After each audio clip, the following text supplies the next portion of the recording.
essa condição. Meio que você vira presa pros caras lá, pros caras da JBS, por exemplo, Sim. né? Que é a máquina meio que funciona para esse cara ficar cada vez mais rico. Sim. Porque o cara lá, ele nem sabia. Você entende? É difícil, eu não sei se eu consigo explicar isso, mas o cara ele nem consegue, ele tá dentro da caverna. Exato, mas é isso Né? mesmo. É isso mesmo. O cara estar dentro da caverna gera uma assimetria e que uma pessoa que detém conhecimento, contatos e poder vai tirar grandes vantagens. Isso. E a vantagem que ele tira é assimétrica. Vamos pegar um exemplo, já linkando com o Banco Master. Uma coisa muito comum que tem no Brasil é: você tem um aposentado que tem direito a uma aposentadoria. A aposentadoria é um direito líquido e certo que ele tem. Ou seja, ele se aposentou, ele vai receber um dinheiro que vai cair numa determinada conta. Sempre, o Estado tem que garantir que essa pessoa vai receber essa aposentadoria, ponto. Logo, é um rendimento líquido e certo que ele tem. Rendimento não, mas é um recebível líquido e certo que ele tem. Surge o crédito consignado, ou seja, vem empresas, pegam empréstimos e oferecem empréstimo para esses senhores de idade e aí eles vão descontando aquilo, porque eles sabem que vão receber. É um empréstimo que mal deveria ter juros, o juros devia ser muito pequenininho, que você sabe que você tem certeza que você vai receber. É consignado, ele abate na conta de um dinheiro que vai cair de qualquer forma. O crédito consignado no Brasil estourou porque, em grande medida, essas empresas levavam vantagem sobre os velhos. Pegavam o senhor, já vou te botar esse dinheiro na sua conta Meu pai rapidinho. se fudeu na dessa daí. Meu pai, o cara engambelou meu pai foi lá comprar uma motoquinha e se fudeu, pagou 3 motos. Sabe que a pessoa não entende matemática financeira, sabe que às vezes a pessoa tem uma necessidade, às vezes uma necessidade só consumista, quero comprar tal coisa agora e bota aí no consignado, vai valer a pena. E quando viu, ela adquiriu uma dívida que vai demorar bastante, ela vai pagar 2, 3 vezes o valor daquele bem que ela queria adquirir, ou a demanda que ela queria pagar, foi levada, vamos dizer, a erro.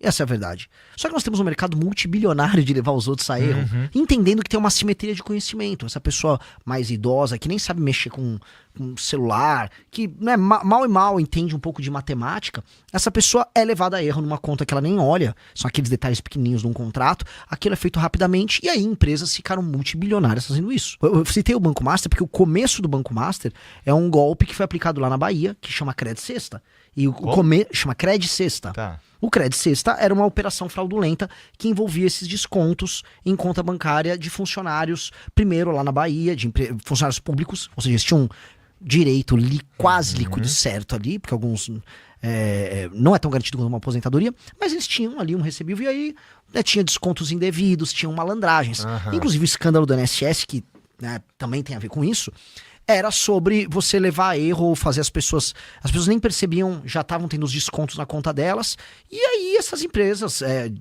fraudadoras foram basicamente se locupletando de idosos. Então tem uma simetria, idosos, matemática financeira, empresas malandras, oferecer um dinheiro rápido ou engambelar elas ou só fraudar elas e elas nem perceberem que elas estão recebendo um valor menor na conta delas. Então esse é um exemplo de assimetria.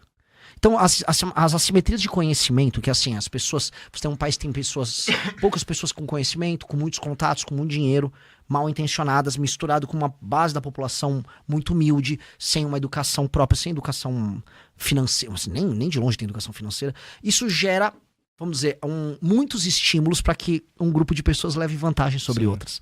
E isso cria essa sociedade nossa, que é uma sociedade que não é nem um pouco baseada em confiança. As pessoas não confiam umas nas outras. Está todo mundo meio que sentindo que pode tomar uma rasteira de alguém o tempo todo. Então, como você é assimétrico, você tem essa sensação e essa sensação é verdadeira. Então, se tu estiver desenrolando com carioca então, meu irmão, se ele for mecânico então, mano... Taxista carioca é difícil. Mas por quê? No Rio de Janeiro, acho que é uma sociedade que ficou tão baseada nisso, né? Eu falando com um amigo carioca, ele falou: Renan, se eu sinto que eu não tô levando vantagem a alguém numa relação, eu tô achando que eu tô sendo otário, porque alguém vai estar sendo malandro comigo. Então eu falei, pô, mas calma aí, cara. Eu, assim, é uma coisa meio... o homem é o lobo do próprio homem, tá todo mundo se matando ali. Mas também imagina, e aqui, de novo, viajando um pouco, porque a maneira é que tu viaja junto comigo, vamos lá. Também, cara, a gente tem um histórico lá no Rio de Janeiro de uma escassez.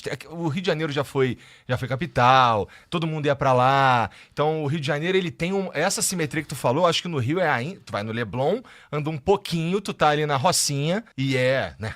Leblon e Rocinha, não precisa falar mais nada. Então, uma história muito longa de escassez e de gente que começa muito fodida e tem que se virar e vai se virando, aí gerações vão passando, o cara vai aprendendo que ele tem que se virar e ele vai se virando, aí até que chega o cara que, assim, ele nem precisa mais, mas o avô dele ensinou a se virar, vira uma cultura. E aí virou uma sociedade que se vira. Sim. Aí fudeu, aí, meu irmão. Assim, eu tô ligado porque eu olho pras coisas em geral, assim, não que eu não seja feito de otário, né? Até porque eu já saí do Rio faz um tempo, tô não praticante. Mas. Carioca não praticante. Mas a sensação é meio que, caralho, tu chega meio escaldado em tudo quanto é lugar. Não lembro mais porque a gente entrou nessa, cara. Falando de sociedade que não é baseada em confiança, Isso, falar que pô, assimetrias de um país que é muito assimétrico, como resolver um país assimétrico? Essa é uma ótima pergunta e uma das respostas que eu posso ter para esse problema é na cidade de Acari, no Rio Grande do Norte. Eu fui para Acari, eu já tinha ouvido falar de lá. Por que eu fui lá? Tem uma lenda, mas aparentemente é verdadeira, que houve um decreto no período do Brasil Império e que a população de Acari era obrigada a manter a fachada da casa dela limpa, sob pena de uma grande multa. E aí a população local, desde o final do século XIX, mantém, primeiro por medo de tomar uma multa e depois por cultura, que isso virou, as fachadas limpas. Se eu deixar a fachada limpa, eu vou deixar também, vou pintar a casa. O que acontece? A cidade é uma região, ela pertence a uma região pobre do Rio Grande do Norte. A cidade é um brinco. E um não precisa ficar obrigando o outro a limpar. A cidade entendeu que faz parte da identidade deles ter aquela cultura de manter a casa limpa, a casa bem cuidada, a fachada bem cuidada. A cidade é um primor. Ou seja, a cultura em grande medida começa com você ter, vamos dizer, regras e dogmas muito duros para gerar na pessoa a cultura. Às vezes a cultura só vai vir, assim, sei lá, de um superego repressor. Ou seja, a cultura vem, não pode, tá errado, e senão eu vou te punir. E aí a pessoa, tá bom, eu vou fazer. Mas depois aquilo vira cultura. Ou seja, primeiro vem a sanção, muito, uma mão pesada, e depois surge a cultura. O Lee Kuan Yew, sempre falo o nome dela, o Lee Kuan Yew, que é o líder maior de Singapura, é o cara que fez Singapura. Esse cara é um dos grandes construtores de civilização dos últimos 50, 60 anos. O cara transformou um lugar pobre, pouco importante, num dos nos lugares mais interessantes, ricos e produtivos do mundo. E ele começou com muita lei e ordem. Regras claras para trabalhar, o Estado entendendo assim, liberdade para as pessoas trabalharem e produzirem, de um lado, mas o Estado participando da atividade, ajudando a induzir a economia em certos termos, e lei e ordem como se não houvesse amanhã. Mas muita lei e ordem. Assim, tinha aquela coisa, se jogou chiclete no chão, você vai tomar multa. Pois bem, muita lei e ordem. O que você criou? Cultura. Hoje as pessoas têm aquela cultura guardada dentro de si. Singapura é um dos lugares mais incríveis do mundo. Todo mundo que vai pra Singapura fala que esse lugar é incrível. E o que teve foi, no começo, regras muito duras, cria-se uma cultura, e depois a cultura ela é expressa e se torna parte do cotidiano das pessoas. Então, em algum momento, a gente vai ter que romper com essa cultura que a gente tem de levar vantagem uns sobre os outros e de achar que é natural um grupo de pessoas tá sempre, vamos dizer, se locupletando dos demais.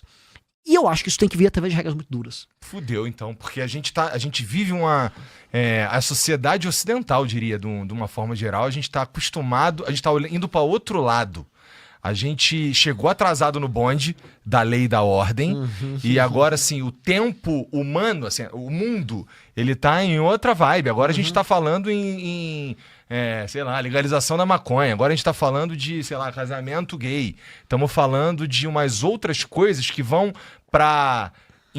Não necessariamente, mas tem a cara de ir pra um lugar de menos lei e mais liberdade, sabe? Sinto isso. Se a gente for... Até porque se a gente for tentar... Se a gente for... Ai, família, olha só. A partir de amanhã...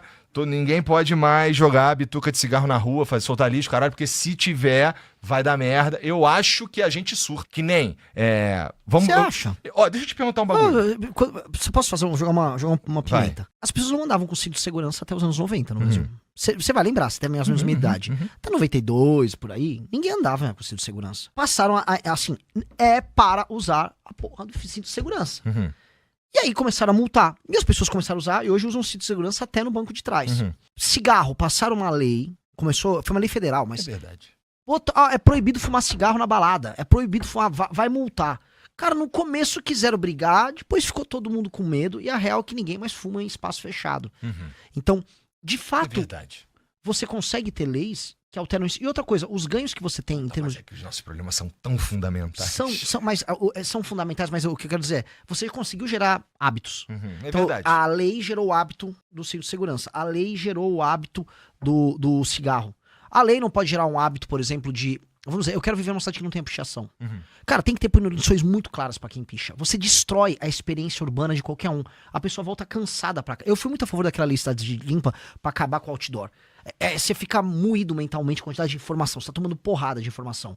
Também acho que é humilhante pra um trabalhador ficar com barulho em casa na hora que ele tá dormindo. Então tem que ter muita dura contra quem tá fazendo isso. Também acho que a pichação destrói a propriedade e a experiência urbana de todos. Ou seja, uma invasão no espaço dos outros. Vamos meter lei e ordem em todos esses temas que tornam a nossa vida pior.